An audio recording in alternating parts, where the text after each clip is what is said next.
Hello everyone, welcome to this edition of the Take, our Take special edition, our Take Halloween edition of the Take. I'm your host, Kendra Diggs. As you can see, my costume is, I'm an Alabama fan, or would you like to say I'm Nick Saban's executive assistant. So hey, thank you all for watching this edition of the Take, the special Halloween edition of the Take. But first things first, join in the conversation using the hashtag TakeHalloween here on the Take. Thank you all for watching, and don't forget to subscribe. Subscribing is caring. Tell a friend, call a friend, subscribe. Hit that subscribe button. You won't miss a thing. You won't miss shows like the Take. Because we are the pub of pop culture entertainment weeks throughout the week. All right, let's get to the big story. Woo. All right, the big story this week is we are merely days away, if you could say 3 days away, to the big one, the general election between President Trump and his vice president Mike Pence versus Democratic challenger Joe Biden and his vice president nominee Kamala Harris. Now we've been doing our name calling debates, you name it, ads, Biden outspending Trump in ads, but we're finally through the crunch, finally through that finish line. Who's going to be president? Will Donald Trump get 4 more years, or will the American people say he's fired? There's a lot of people did this week. All right, now really big story this week is now you know Mike Pence, Trump's VP. He and his inner circle. Well, Pence didn't have COVID, but you never know with him. He probably just trying to hide it. But Pence tried to display it as members of his staff had got the virus.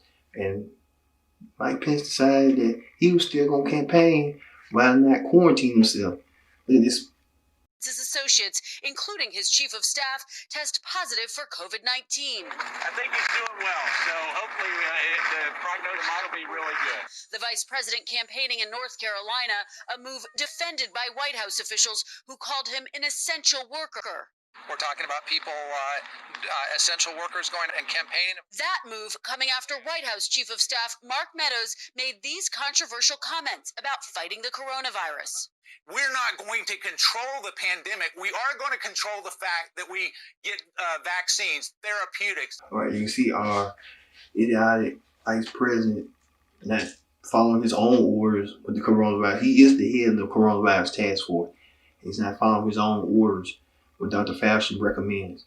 He's still campaigning to the top of the hour. Him, Trump, you name it. The campaign, Harris, all of them campaign. Even Joe Biden had this response on the state of the election. Take a look. There's no excuse whatsoever for the looting and the violence. None whatsoever. I think to be able to protest is totally legitimate, it's totally reasonable, but I think that the looting is just, as the victim's father said, do not do this. It's not what my son, you're not helping, you're hurting, you're not helping my son. And there's certain things we're going to have to do as we move along, and I think I know the local folks in Philadelphia are thinking about it as well, and that is how we deal with, how do you diminish the prospect of lethal shooting in circumstances like the one we saw. That's going to be part of the commission I set up to determine how we deal with these changes. But there's no excuse for the looting. But there's no excuse for the looting. Yes, Joe Biden. It's Joe Biden saying he finally want this to get over with and become president. Well, even a lot of Trump supporters even blazing out with this. All right, you see right there are some Trump supporters, even Sean Hannity did. All right, Sean Hannity with his own plea to the American people to vote Trump. Even Diamond Silk, all of them trying to get that call out to action to vote for Trump. You know, Biden got some supporters too, and stuff, with the celebrities and stuff. J-Lo, The Rock, and all of them. Well, ABC News had to see about the undecided voters on what they believe who their pick going to be. Take a look. Trump and now Joe Biden. Retiree Judy Ortola says it was the pandemic that changed her mind. Pennsylvania was one of the states to get hit hard early. Almost 9,000 have died here. When the virus initially hit, neighbors, friends here in my community, we made over 1,000 masks for the hospice, nursing homes, friends, and it was a lot of work. And then he had the disrespect to not even wear a mask. Judy is a member of a highly coveted demographic, suburban women who voted for Trump in 2016, but who switched to support Democrats in 2018. Her town bans campaign signs, which she thinks helps keep the temperature down.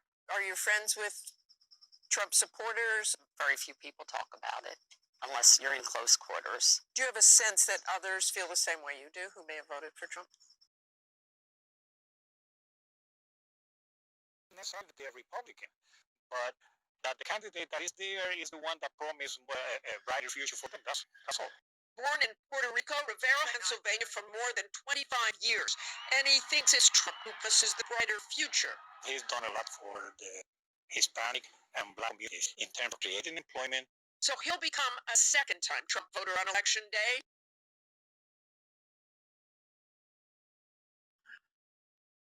Happy birthday, everybody.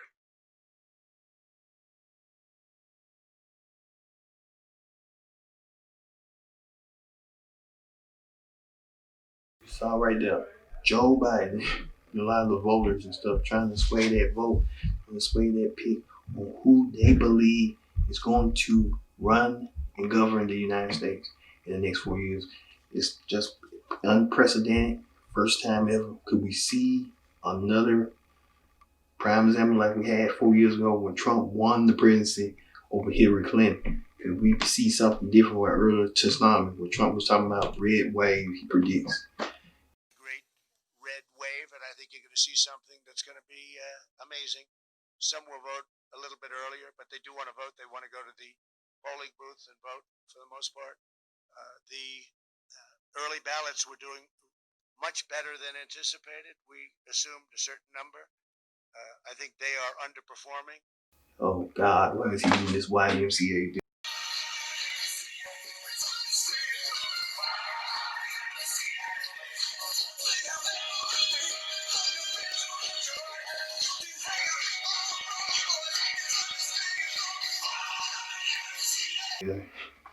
I guess he thinks he's gonna win it. It could be. You never know. Could be. Also, the president's son-in-law had made this remark. In a lot of the black community, which is mostly Democrat, is that President Trump's policies are the policies that can help people break out of the problems that they're complaining about, but he can't want them to be successful more than they want to be successful.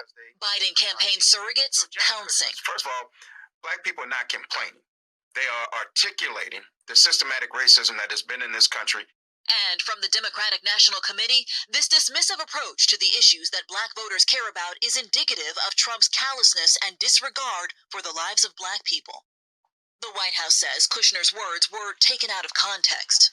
This year, the number of eligible black voters has hit an all-time high, with both sides scrambling for their support. If young black women and men vote, you can determine the outcome. I think Jared Kushner trying to about the black people, if they want the opportunity is there. Basically saying it's up to you if you want to do something or not.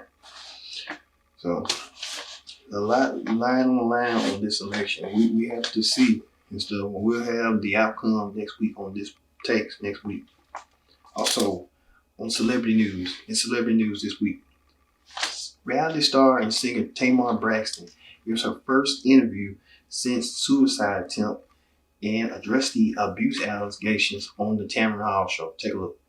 I am a survivor of a domestic violence relationship, and not at any point was David and I in an abusive relationship. Says you videotaped it and that you threatened yourself. No, I voice recorded it. He videotaped it. He has a camera in his car. Does that video or your voice recording show any physical abuse? No, it doesn't. I mean, he showed him text messages and between he and I. But nothing that substantiates. You say what? No, he has a videotape. He has it. Release it. No, let me tell you something, Tamara. I loved David. He was my best friend. He was an amazing, amazing partner. He was my son's best friend as well. They were best friends. And it's just hard because through everything else, I never expected this from him. Now, I have to be real with myself. Is he acting like this because he found the way that he found?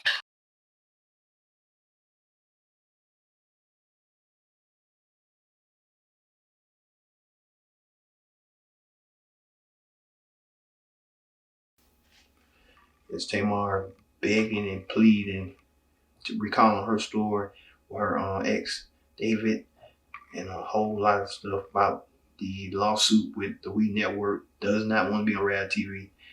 Well, Tamar, that's how you got your bread and butter started. You've been on reality TV for so long. You're so used to it. Now all of a sudden you want to tell reality TV, bye, like it's that they did. Bye. What you gonna do next? Songs? Because you're a good singer, but other singles ain't adding up and stuff. A lot of people believe that Tamar was being abusive to David, manipulative. So made it seem like too a lot of people were addressing that Tamara Hall didn't show empathy. She did. She was being a broadcaster. She was trying to be biased. She didn't want to sway the side, pick no side. Just gives people just got their own ramifications and their own thoughts on who's right, who's wrong, and all that stuff. Reservations, restrictions, and stuff. You know how that go. Also, in congratulations news to Gwen Stefani and Blake Shelton.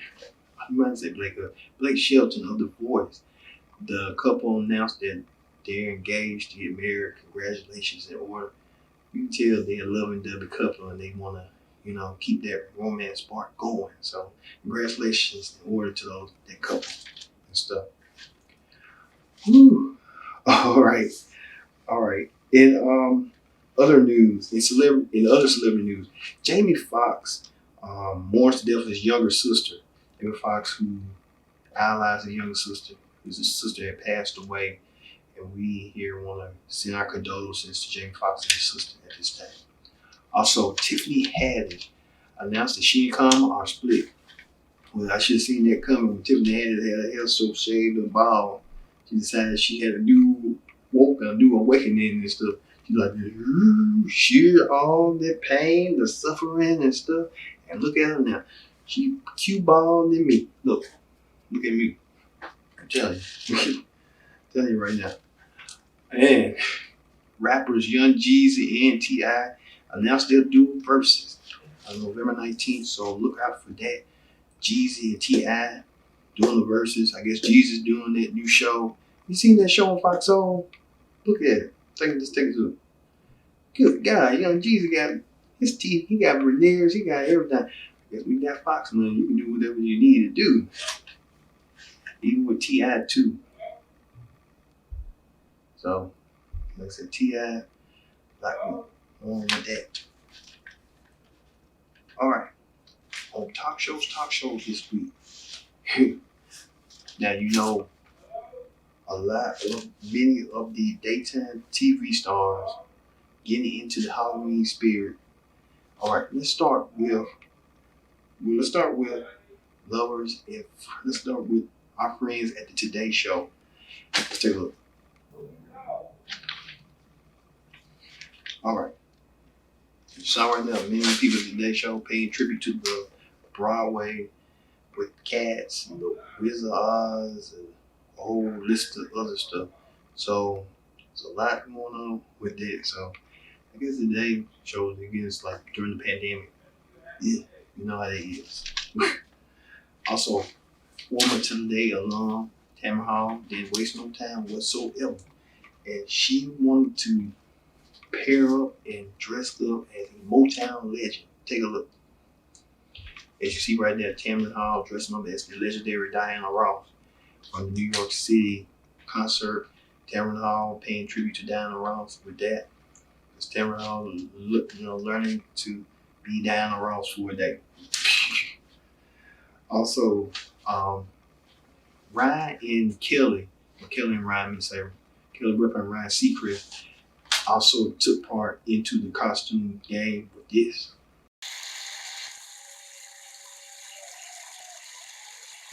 How y'all doing?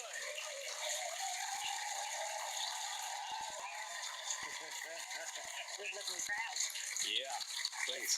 Now, please, Carol, you know. Thank you very much. You know how much I appreciate you. Yeah.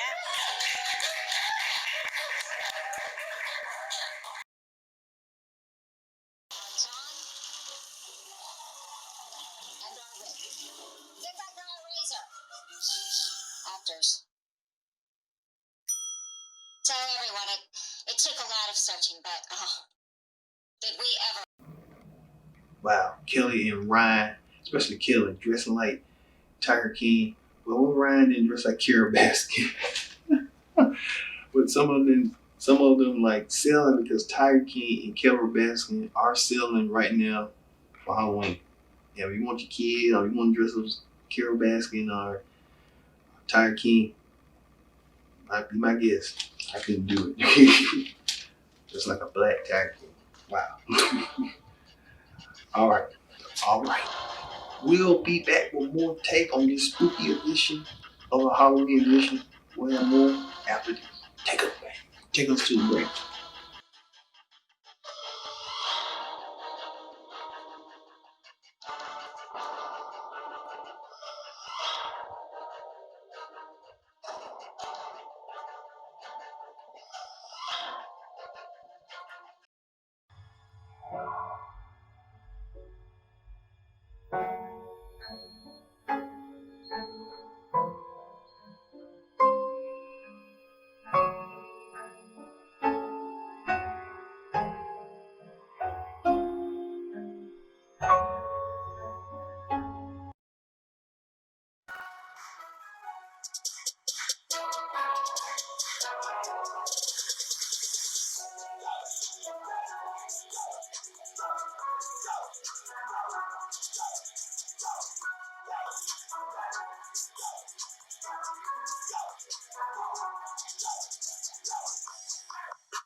Welcome back to the Take Halloween. I'm your host as always, Nick Sabins, Associate Director, Athletic Director. Yeah, I'm Nick Sabins, Athletic Director / Executive Decision. So I'm doing today. So if Nick needs me, I'm going to be there. So you got that COVID thing. I had to run the Alabama operations, the football operations. You know what I mean. But first things first, join in the conversation using the hashtag Take Halloween here on Connect. And don't forget to subscribe. Subscribing is care. Tell a friend, call a friend, subscribe. Don't want to miss a thing here on the Take. So we celebrate Halloween here on Halloween night. All right, let's get to the political rundown. The political rundown this week. Now, we knew it was coming. Many of you didn't want to believe it. Many of you did believe it. When the U.S. Senate confirmed Judge Amy Colbert as Associate Justice to the Supreme Court with a 52-48 vote. So, Amy Colbert replacing Ruth Bader Ginsburg. And here's what Amy Berry had to say after she was sworn in. Take a look. Consent to my appointment. Grateful for the confidence you have expressed in me, and I pledge to you and to the American people that I will discharge my duty to the very best of my ability. Rigorous confirmation process. Thank all of you, especially Leader McCarthy, to navigate it.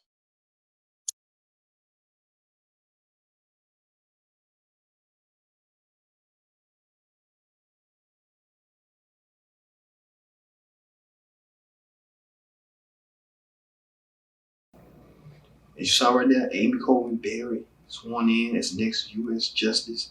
She replaces Ruth Bader Ginsburg, who passed away last month. So now Amy Coney Barrett, a lot of people are worried that she's going to strike down Obamacare, strike down abortion rights, Roe vs. Wade. So, hey, y'all better. Amy Coney Barrett ready to play, and then she got the lead conservative vote. That's why I think when they was talking about the court packing with Biden, you would do a court packing. What court packing is, like, you have the Republican, the Supreme Court is already majority, and they got the less majority. You have to have some to blend it out and balance it out. So we'll see if Biden wins. We'll find out. All right. All right. Let me see. All right. On the reality show clip down this week, former reality housewife star of Atlanta, Nene Leakes, was to waste no time. She didn't waste no time after leaving the show. Now she finds a new endeavor and develops an Instagram show that many people were talking about that with this. Oh, Nene Leakes. What is this? 3 gays and a queen? Or 3 gays and a 1 peach? Nene Leakes, it was cringeworthy to watch. It was like she was reading Tyra Banks after reports that Tyra Banks said that no one from the Housewives series would ever be on Dance with the Stars as long as she's a host and executive producer. Nene took offense to it and created her own show. I think she would have been better off doing a YouTube show. Just to be honest, like here, we're on YouTube, so she would have been better off doing a YouTube show. She got the money. Keep it low production, small budget, low production. You don't got to go all out and then do the Instagram stories to get a reaction. I don't even get what Nene even did it in the first place. Nene, I thought she was original. Well, speaking of Dance with the Stars this week, dancer Cheryl Burke, you may know her, she's a long-time dancing star dancer, was performing, and all of a sudden this happened. Oh, Cheryl Burke landed on her head. Everything went okay, but Cheryl's still recovering as we speak. So luckily she didn't have to go to the hospital. All right. On news is this week, singer Demi Lovato announced that she's hosting the East People's Choice Awards in November. So Demi Lovato finding some time to host the People's Choice Award after her famous breakup with her ex-fiance. I don't even get why she was with him in the first place. Who knows? Speaking of that, reality star Chrissy Teigen had wrote an essay about losing her third child with husband John Legend. And many people criticizing her on why she wrote the article. Hey, if she want to write the article, that's her business. If John Legend was okay with it, that's their business. If they want the public figures, come on, people. Come on. Team. All right. And finally, the viral video of the week. All right, the viral video of the week is a former first daughter decides to dance to the City Girls and sing. Well, she sings City Girls and she danced on TikTok. And you won't believe who it is. Take a look. Man, you niggas can't fuck with me, cause I came from the bottom. City girls make a wish like Ray J. Let me talk to her. I sex with a fuck you see. Okay, this is SRT. Girl up G-Wax 6'3". Make a 50 suck they teeth. You wanna menage with a new body? Man, you niggas can't fuck with me, cause I came from the bottom. City girls make a wish like Ray J. Let me talk to her.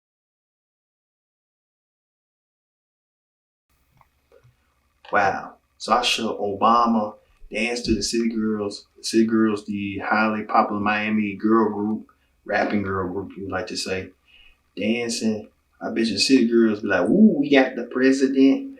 We got the president and his first daughter flew out."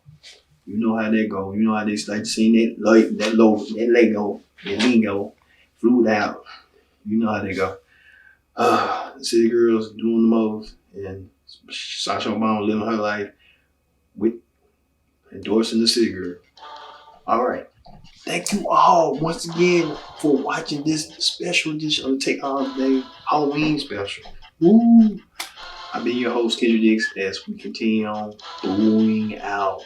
See you later. Woo!